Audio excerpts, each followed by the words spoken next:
안녕하세요. 속닥속닥 태안입니다.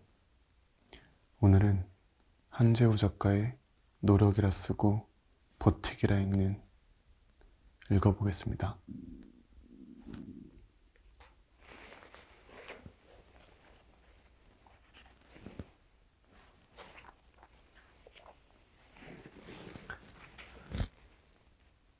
굳이 미움받을 용기를 읽을 필요가 없습니다. 다른 사람의 시선을 의식한다는 고민에 대하여 사람들이 나를 보고 비웃거나 수군대면 또 어떤가? 웃는 것은 그들의 자유. 모르고 입건 어쩔 수 없이 입건 내가 입은 옷은 내 자유다. 그러니 다른 사람들의 시선에 대한 신경을 꺼도 괜찮다.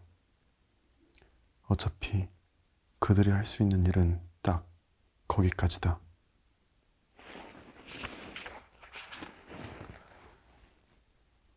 자리에서 일어나 돌아다닐 때마다 사무실 사람들이 나를 쳐다보는 느낌이 들었다. 드러내놓고 본다는 말은 아니었고, 드러내놓고 본다는 말은 아니고, 뭐랄까, 그저 눈길을 아래쪽에 툭 하고 던졌다가 흠칫해서 다시 집어넣는 정도의 느낌이었다. 바지에 뭐라도 묻었나 싶어서 고개를 숙였다. 양말 때문인가? 아마도 그런 것 같았다. 연보라색. 발가락부터 발목까지 온통. 오늘 손에 잡히는 대로 신고 나온 양말이 하필 일관된 연보라색이었다.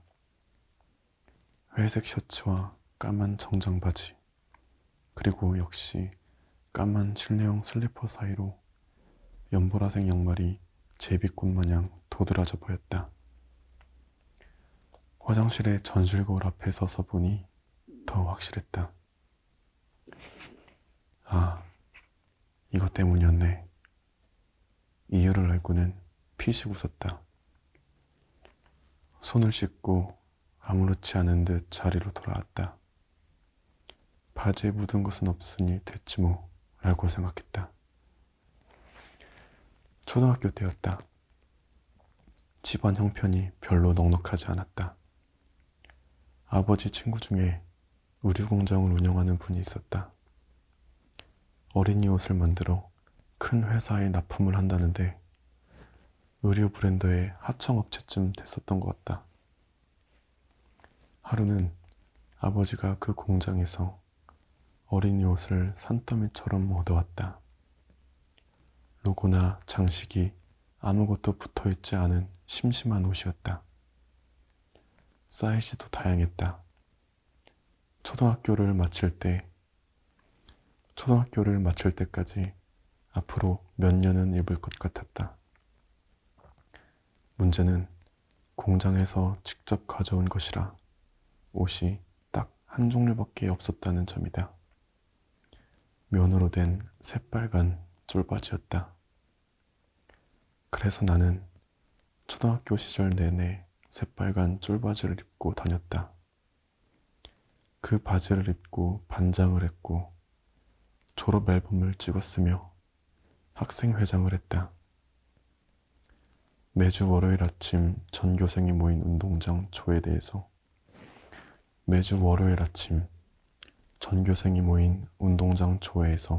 구령대로 나가 전체 차렷 교장 선생님께 대하여 경례 하고 외쳤다. 새빨간 쫄바지를 입고서 말이다. 덧붙이자면 초등학생 때 나는 상당히 심각한 비만 아동이었다. 미쉐린 타이어의 캐릭터처럼 동글동글한 몸을하고는 딱 붙는 쫄바지를 입은 채 돌아다녔으니 지금 상상하면 그 모습이 볼만했을 것이다. 그때의 단련 때문인지 아니면 선천적으로 둔하기 때문인지는 알 수 없지만 어쨌거나 나는 다른 사람이 나를 어떻게 보는지에 대해 상대적으로 무심한 편이다.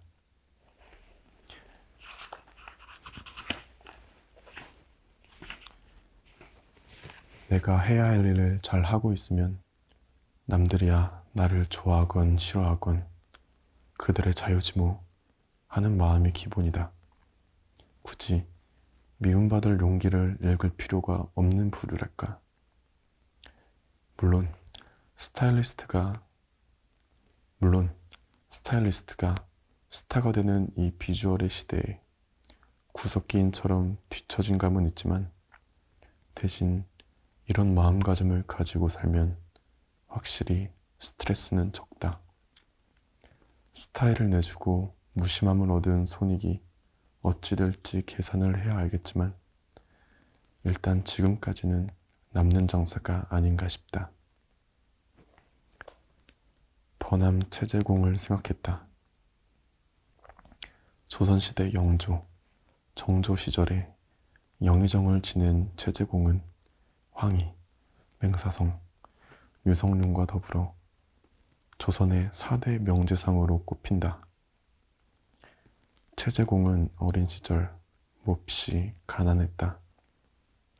절에서 수학하는 체제공에게 집에서 양식을 보내주기도 버거운 형편이었다.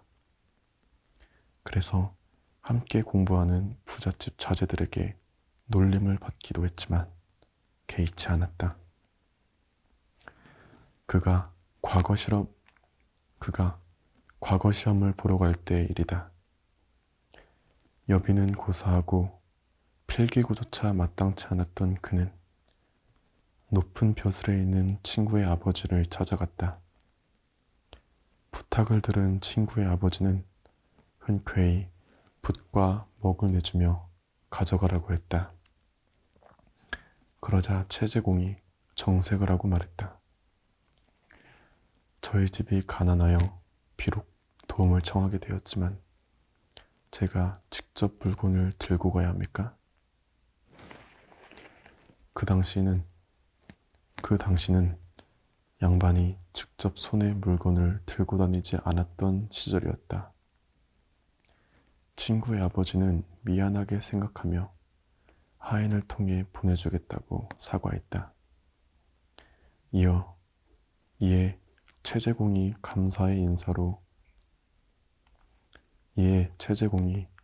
감사의 인사로 절을 하고 물러가는데 추위를 막기 위해 옷 안쪽에 넣어두었던 개가죽이 바닥에 떨어졌다. 그 모습을 본 주위 사람들이 키득거리며 웃었다. 개가죽은 천민들이나 쓰는 물건이었기 때문이었다. 그러나 체제공은 낯빛조차 변하지 않고 아무 일 없었다는 듯 개가죽을 주워 다시 옷 안에 여미었다. 괜찮다. 아무 일도 아니다. 살다 보면 빨간색 쫄바지를 입는 날도 연보라색 양말을 신는 날도 있겠지만 해보니까 둘 다 별일 아니었다. 사람들이 나를 보고 비웃거나 수군대면 또 어떤가. 웃는 것은 그들의 자유.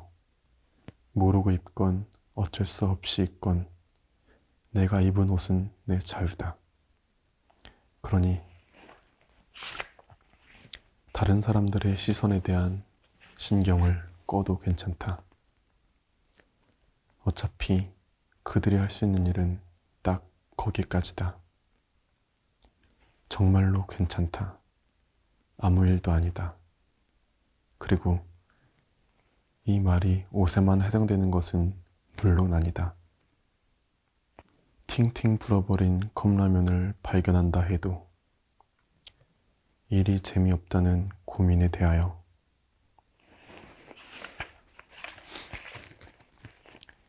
책만 읽으면 눈이 침침하고 머리가 아픈데 너도 그러니?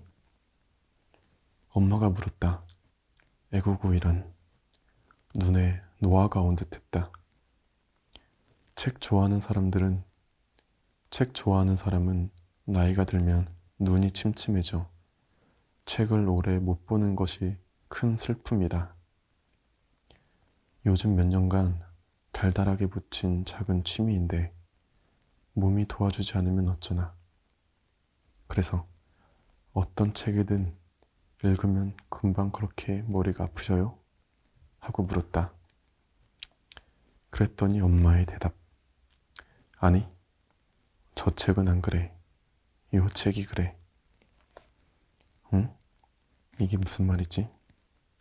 머리가 아픈 책이 있고 안 아픈 책이 있다니. 어떤 책이 아프고 어떤 책이 안 아프신데? 그랬더니 엄마가 책을 들고 나왔다. 쉽게 읽는 한국사 이야기는 괜찮은 편이.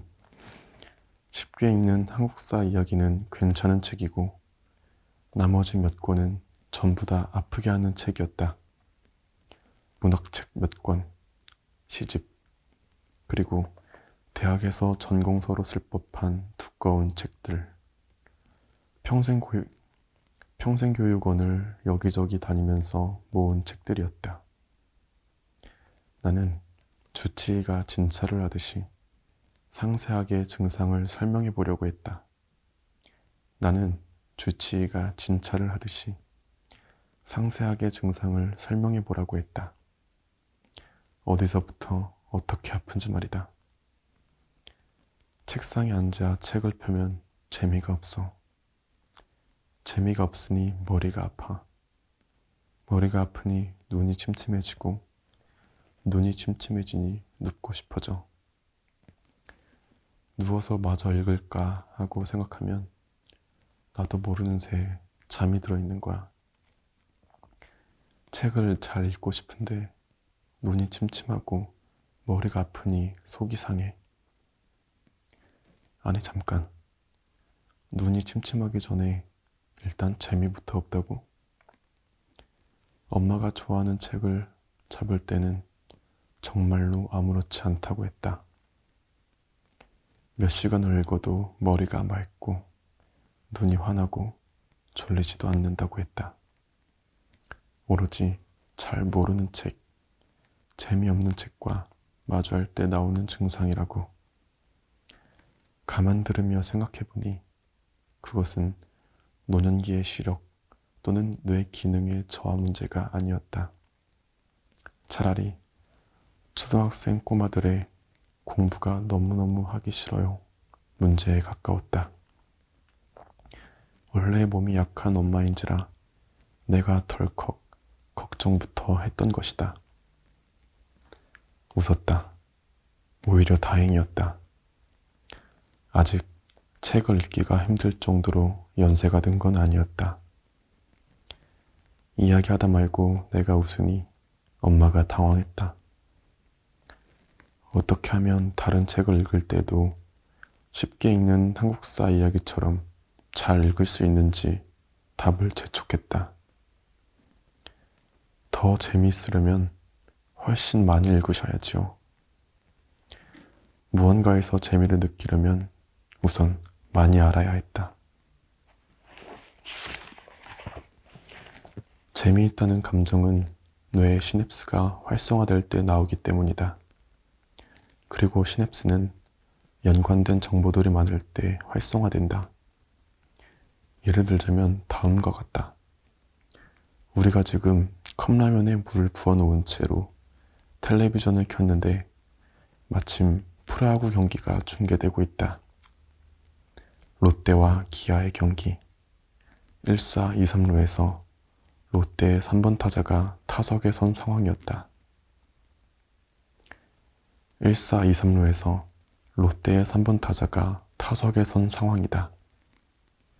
만일 우리가 야구에 대해서 아는 것이 거의 없다면 당장 리모컨을 텔레비전에 겨눌 것이다. 표정도 변하지 않고 다른 채널을 누른다. 꾹. 만일 우리가 야구의 룰 정도는 안다고 치자. 롯데가 좋은 찬스라는 것을 아는 정도다. 그런 경우라고 해도 다른 채널이 많은데 굳이 야구를 계속 볼 이유는 별로 없다. 역시 다른 채널로 돌린다. 만일 우리가 롯데의 열성 팬으로서 프로야구 순위를 날마다 체크하고 있는데 현재 롯데가 5위, 기아가 6위로서 턱 밑까지 추격해온 치열한 상황이고 두 팀이 불과 0.5게임 차이에 불과하여 오늘 경기에서 지면 순위가 뒤집히는 판도에서 기아 투수가 타석에선 3번 타자와 승부를 할지 아니면 그냥 거른 뒤 만루작전으로 더 강한 4번 타자와 맞붙을지를 치열하게 두뇌 싸움 중인 상황이라면 어떨까? 그때는 3분 뒤로 알람을 맞추는 편이 현명하다.